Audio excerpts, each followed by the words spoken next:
শীতকাল এসে গিয়েছে আমাদের মাঝে, তাই শীতকালীন সুন্দর সুন্দর সবজি দিয়ে বিভিন্ন আইটেম খেতে কিন্তু অনেক ভালো লাগে। যারা সবজি প্রেমী মানুষ তাদের জন্য আমার আজকে শুটকি দিয়ে মূলা রান্নার রেসিপি, অনেক অনেক লোভনীয় একটা রেসিপি আপনাদের সাথে শেয়ার করব। বিসমিল্লাহির রহমানির রহিম। আসসালামু আলাইকুম। কেমন আছেন বন্ধুরা? আশা করি ভালো আছেন। দেখতেই পারতেছেন মূলাগুলোকে সুন্দর করে শুটকি সাইজের মূলা করে, শুটকি দিয়ে রান্না করলে কিন্তু এভাবে মূলাগুলো কাটতে হয়, একটু বাঁকা করে কিন্তু মূলাগুলো কাটতে হয়। যে কোনো সবজি শুটকি দিয়ে রান্না করার ক্ষেত্রে রান্না কাটার একটা হিসাব নিকাশ আসে, জানি না কার ক্ষেত্রে। আমি কিন্তু শুটকি দিয়ে রান্নার ক্ষেত্রে এইভাবে সবজিগুলো কাটি। মূলা আর পটল দিয়ে দুর্দান্ত স্বাদের শুটকির একটা রেসিপি শেয়ার করব। আশা করি আপনাদের কাছে অনেক ভালো লাগবে। নতুন একদম ইউনিক একটা রেসিপি, দুর্দান্ত মজার একটা রেসিপি আপনাদের সাথে শেয়ার করব। এই জন্য আমি নিয়ে নিয়েছি এখানে কাঁচামরিচ কুচি, রসুন, তারপর নিয়েছি পেঁয়াজ, বেশ কিছু পেঁয়াজ নিয়েছি। খেতে কিন্তু অসাধারণ লাগবে, এত মজাদার। আপনারা অবশ্যই শুটকি দিয়ে মূলা রান্না খেয়েছেন কিনা অবশ্যই কমেন্টসে বলে যাবেন। শুটকি দিয়ে মূলা কিন্তু অনেক মজা, শীতকালীন মূলা দিয়ে শুটকি। আমার কিন্তু একটা প্রিয় সবজি হচ্ছে মূলা। অনেকজন হয়তো পছন্দ করে না, আমার কাছে মূলা খেতে বেশ ভালো লাগে। শীত আস্তে আস্তে অনেকবার কিন্তু মূলা খাওয়া পড়ে গিয়েছে, তাই আজকের রেসিপিটা আপনাদের সাথে শেয়ার করে দিচ্ছি। মূলা মাংস দিয়ে রান্না করলেও ভালো লাগে, মাছ দিয়ে রান্না করলেও ভালো লাগে, ডাল দিয়ে রান্না করলেও ভালো লাগে। আজকের রেসিপিটা আমি শুটকি দিয়ে রান্না করব। চলুন বন্ধুরা, আর কথা বাড়াবো না, এই পর্যায়ে আমি রান্নায় চলে যাচ্ছি। দেখুন বন্ধুরা, শুটকি দিয়ে আজকের মূলার রেসিপিটা হবে আমার। শুটকিগুলোকে আমি গরম পানি দিয়ে ভালো মতো ধুয়ে নিয়েছি। শুটকি কিন্তু ভালো মতো অবশ্যই ধুয়ে নিতে হবে। এই পর্যায়ে আমি চুলাটা ধরিয়ে দিব। শুটকি দিয়ে মূলা রান্না করলে কিন্তু খেতে অনেক মজা হয় বন্ধুরা। আমি একটা হাঁড়ি বসিয়ে দিয়েছি, দেখতেই পারতেছেন। পাতিলটা আমার গরম হয়ে গিয়েছে। এ পর্যায়ে দিয়ে দিব তেল, রান্নার রেগুলার তেল। আপনারা চাইলে সরিষার তেল বা অলিভ অয়েল দিয়ে যে কোনো কিছু দিয়ে রান্না করতে পারেন। আমি সয়াবিন তেল দিয়ে রান্না করতেছি। শুটকি দিয়ে মূলা রান্নার ক্ষেত্রে কিন্তু অবশ্যই রসুনের পরিমাণটা বাড়িয়ে দিতে হবে। আমি এখানে 3-4 কোয়া রসুন ফালি করে দিয়েছি। রসুনগুলোকে একটু হালকা করে ভাজার পরে দিয়ে দেবো কিছু পেঁয়াজ কুচি।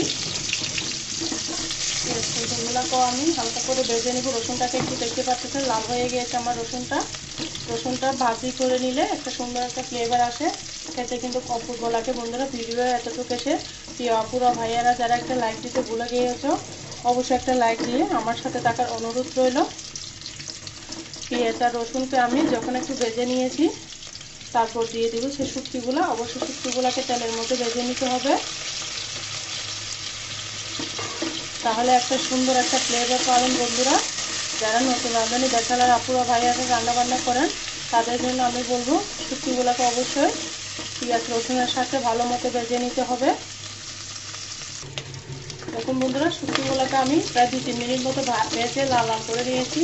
দেখে হয়তো বুঝতে পারতেছেন। এই পর্যায়ে দিয়ে দিলাম পানিটা অ্যাড করে দিয়েছি যেন শুকনো মশলাগুলো দিলে পুড়ে না যায়, সেজন্য আমি পানি দিয়ে দিয়েছি। তারপর দিয়ে দিলাম লাল মরিচের গুঁড়া 1.5 চামচ। তারপর দিয়ে দিয়েছি হলুদের গুঁড়া 1 চামচ। তারপর দিলাম ধনিয়া জিরার গুঁড়া 1 চামচ। দিয়ে সুন্দর করে আমি নেড়ে চেড়ে দিচ্ছি। তারপর দিব স্বাদ মতো লবণ। দিয়ে মশলাটাকে আমি ভালো মতো কষিয়ে নেব বন্ধুরা। এই পর্যায়ে আমি দিয়ে দিব কাঁচামরিচ। আমার কাঁচামরিচটা থেকে ঝাল হবে, আমি শুকনো মরিচের গুঁড়া দেখেছেন কম দিয়েছি। বন্ধুরা দেখুন, আমার মশলা থেকে তেলটা ছেড়ে দিয়েছে, মানে আমার মশলাটা একদম পারফেক্টভাবে কষানো হয়ে গিয়েছে।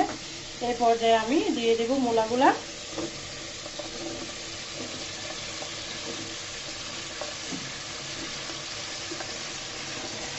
একসাথে দিয়ে দিলাম।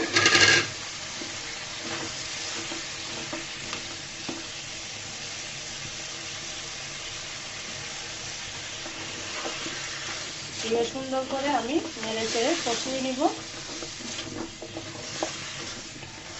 কষানিটা যত ভালো হবে শুটকির তরকারিটা খেতে কিন্তু দুর্দান্ত লাগবে, অনেক অনেক মজা বন্ধুরা। শীতকালীন মূলা দিয়ে শুটকি রান্না আমার তো বেশ প্রিয়। আপনাদের কার কার প্রিয় অবশ্যই বলে যাবেন কমেন্টসে।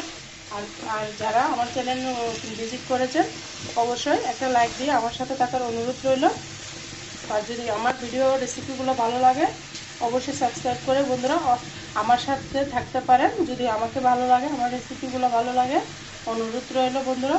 এই পর্যায়ে আমি এখানে হাফ গ্লাস মতো পানি দিব, হাফ কাপ পানি দিব। মূলা থেকেও কিন্তু অনেক পানি ছাড়বে। এই পানি দিয়ে আমি মূলাটাকে একদম 80% সিদ্ধ করে নিব বন্ধুরা। দেখতে থাকুন, অনেক সুন্দর করে আপনাদের সাথে আমি রেসিপিটা শেয়ার করতেছি, আশা করি অনেক ভালো লাগবে।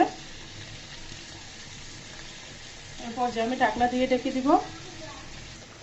ঢাকনা দিয়ে ঢেকে দিলাম, চুলার আঁচটাকে মিডিয়াম করে দিলাম। অবশ্যই চুলার আঁচটা কমিয়ে রাখতে হবে, না হলে কিন্তু পানিটা শুকিয়ে যাবে, সবজিটা আর কষাবে না। সেই জন্য পানিটা অবশ্যই, চুলার আগুনটা আপনাদের খেয়াল রাখতে হবে। নতুন রাঁধুনি আপুরা ভাইয়ারা আর আমার কথার মাঝে বয়সের মাঝে যদি কোনো ভুল ত্রুটি হয় অবশ্যই সবাই ক্ষমার দৃষ্টিতে দেখবেন। আমার রান্নাটা কষতে থাক বন্ধুরা। ফিরে আসতেছি 5 মিনিট পর।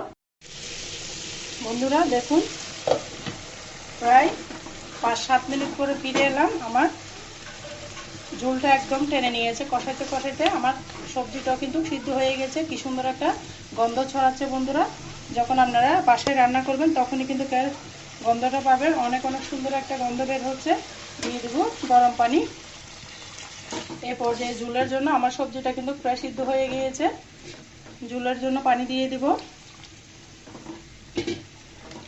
দিয়ে সুন্দর করে আমি আবারও নেড়ে চেড়ে দিব। আপনারা যেমন ঝোল রাখবেন তেমন পানি দিবেন। আমি ঝোলটা কিন্তু বেশি রাখবো না, মাখা মাখা করে রাখবো। এটা দিয়ে আমি ভালো করে সিদ্ধ করে নিব। তো আবারও বন্ধুরা ঢাকনা দিয়ে আমি ঢেকে দিব, ভালো মতো নেড়ে চেড়ে। অনেক লোভনীয় একটা রেসিপি বন্ধুরা। আর বন্ধুরা যদি ভিডিওটা ভালো লাগে আপনাদের পরিবারের মাঝে আমার ভিডিওটা শেয়ার করে রাখতে পারেন। যখন ইচ্ছা আপনারা চাইলে দেখে নিতে পারেন।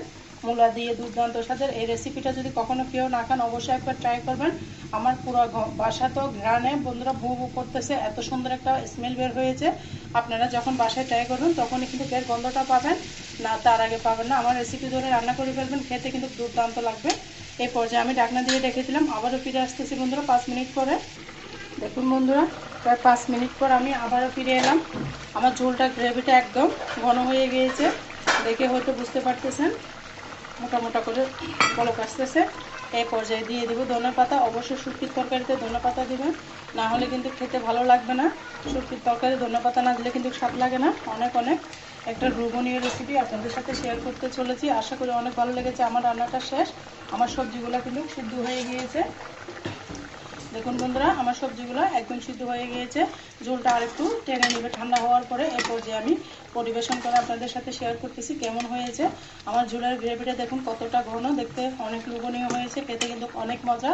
আপনারা এভাবে ট্রাই করবেন, খেতে অসাধারণ লাগবে। আমি পরিবেশন করে দেখিয়ে দিচ্ছি কেমন হয়েছে। চুলাটা বন্ধ করে দিয়েছি। দেখুন বন্ধুরা, সুন্দর করে বাটির মধ্যে ঢেলে নিলাম। কেমন হয়েছে আমার শুটকি দিয়ে মূলা তরকারিটা অবশ্যই কমেন্টসে বলে যাবেন বন্ধুরা। অনেক লোভনীয় একটা রেসিপি আপনাদের সাথে শেয়ার করলাম, আশা করি অনেক ভালো লাগবে। কালারটা যা বাস্ট ওয়া হয়েছে মাশাআল্লাহ, আলহামদুলিল্লাহ। আপনারা এভাবে ট্রাই করবেন, খেতে দুর্দান্ত লাগবে বন্ধুরা। কেমন হয়েছে আমার রেসিপিটা অবশ্যই কমেন্টসে বলে যাবেন বন্ধুরা। আজকের মতো আমি এখানেই বিদায় নিচ্ছি। সবাই ভালো থাকবেন, সুস্থ থাকবেন, আমার জন্য আমার পরিবারের জন্য দোয়া করবেন। আল্লাহ হাফেজ, আসসালামু আলাইকুম।